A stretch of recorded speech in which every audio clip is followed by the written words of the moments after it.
O Conselho faz parte da administração superior do Ministério Público e tem uma importância vital, né, em razão das suas atribuições. Na época em que eu participei, ele tinha as atribuições mais internas, né? Ou seja, a parte de promoção, de remoção. É como um navio, né, que bordeja a costa, né, e não vai tanto para o mar aberto. Ele é um dos instrumentos por meio dos quais se faz a garantia do sistema de freios e contrapesos de poder dentro da própria instituição.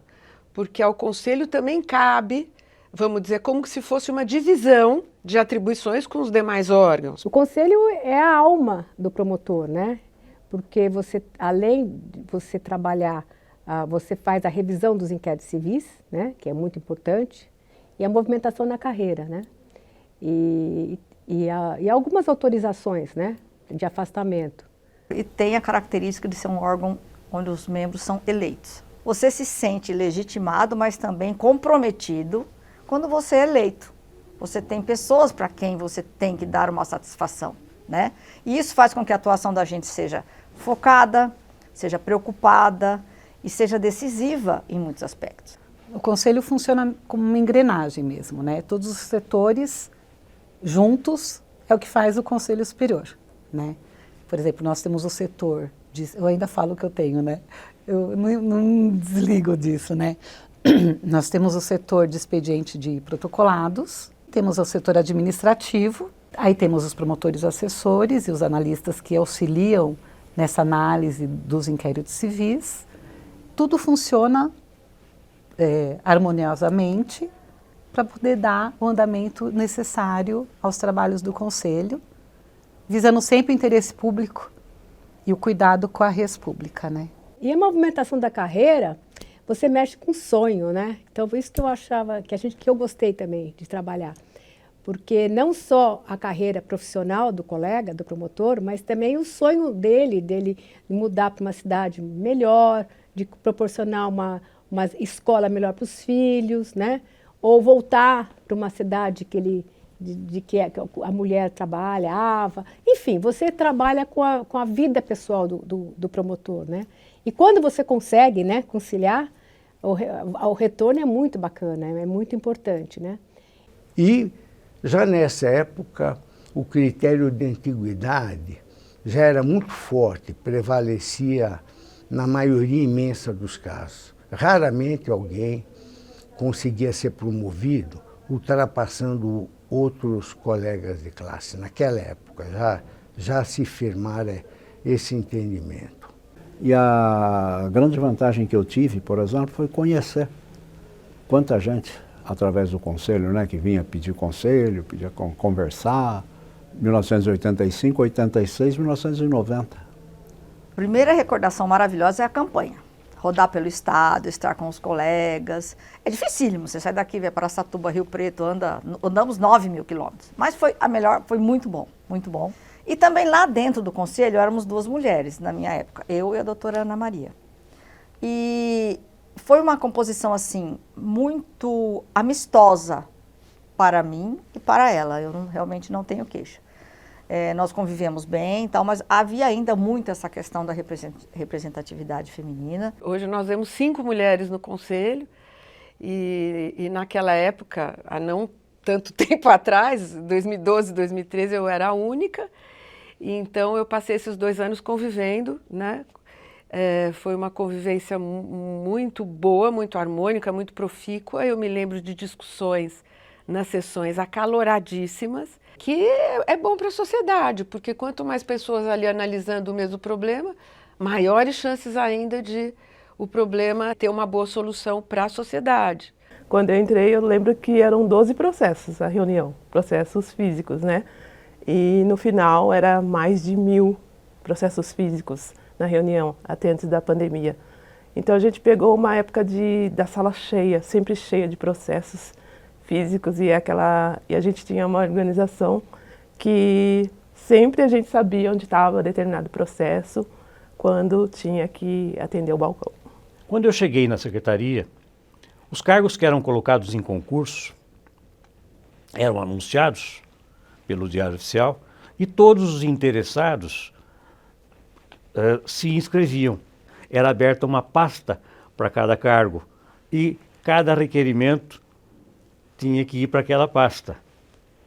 Quando eu cheguei lá, eu falei, mas isso não precisa ser feito assim. Se eram 30 cargos com 50 interessados, isso gerava 1.500 requerimentos de inscrição. Isso movimentava o protocolo, o serviço de protocolo. E passamos a fazer isto de uma outra forma. 30 colunas, uma coluna para cada cargo. E nas linhas, o nome do interessado com um X debaixo de cada cargo que ele tinha interesse. Se ele tinha interesse nos 30 cargos, 30X. E assim por diante. E isso foi uma revolução. Mas eu digo assim, que era tudo feito de forma praticamente artesanal. E hoje as inscrições são online. Muito bom. Otimizou demais o nosso trabalho e hoje nossa sala é um outro visual, né? Uma sala vazia. A gente até brinca que hoje não tem mais nada, né? Dá até para a gente se ver, né? Como colega, que antes tinha aquelas pilhas imensas de processo nas mesas. Chegavam aquelas pilhas de inquérito civil por dia e, a rigor, o nosso dever é analisar um por um. Vinha de todas as comarcas do estado, que são é algo gigantesco. A gente não tem essa noção até a gente sentar ali no Conselho Superior. E também uma outra coisa que a gente começou a fazer, que não era comum, né, por conta de outras, tinham parado dos afastamentos, né? E nessa gestão a gente acho que fez 2 afastamentos, que eu me lembre. Um colega foi estudar na França, né, na Sorbonne, e voltou depois para a carreira com bastante material, com bastante capacitação, né, e teve um sucesso grande aí na recuperação de ativos, né, foi maravilhoso. E a colega também, acho que não me engano, era infância, também teve um bom retorno a trabalhar na Espanha e estudou na Espanha, depois voltou também com um retorno bem bacana. Então, acho que essas realizações, né, fazem a gente ficar feliz, né? E de você saber que você tá atuando na transformação, né? E acho que o conselho é isso, né? O conselho é você ajudar a transformação, né? Então, o conselho acabava servindo para tudo isso, ou seja, foi um meio de contato com os colegas, com os problemas dos colegas e o que a classe podia fazer para obter de cada colega o melhor. Que o Ministério Público, para mim, é um grupo de homens de bem que pensam em si por último, porque primeiro pensam na coletividade, no que a gente tem que fazer pela sociedade. E então, assim, o mais marcante era o volume gigante de serviço.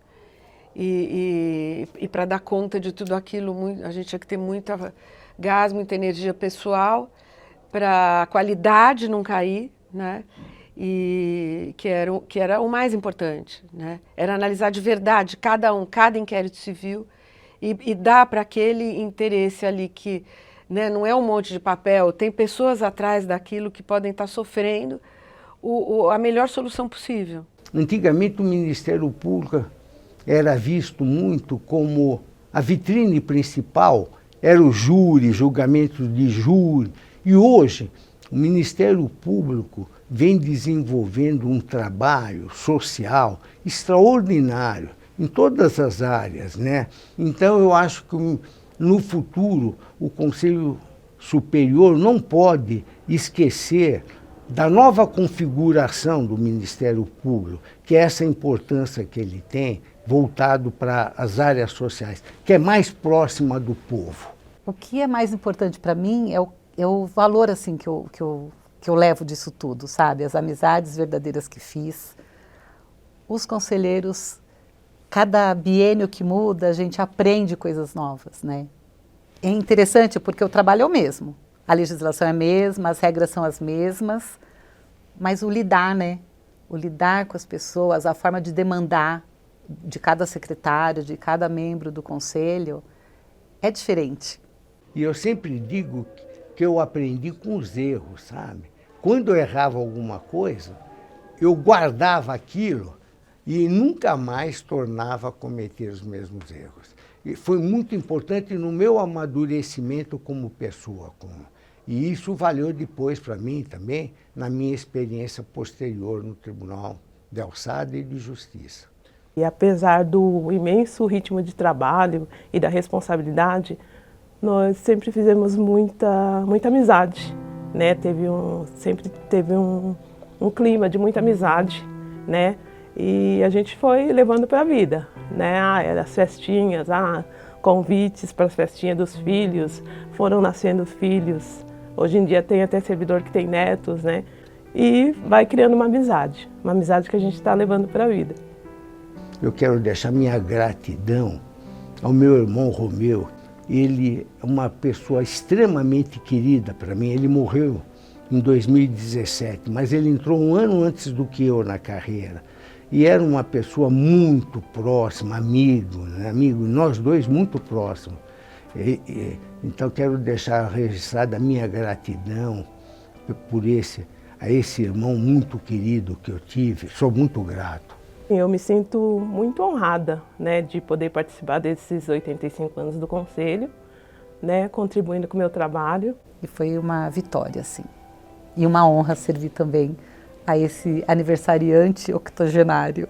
Sinto saudades até hoje. Saudade, na antologia da memória, é a palavra mais bonita.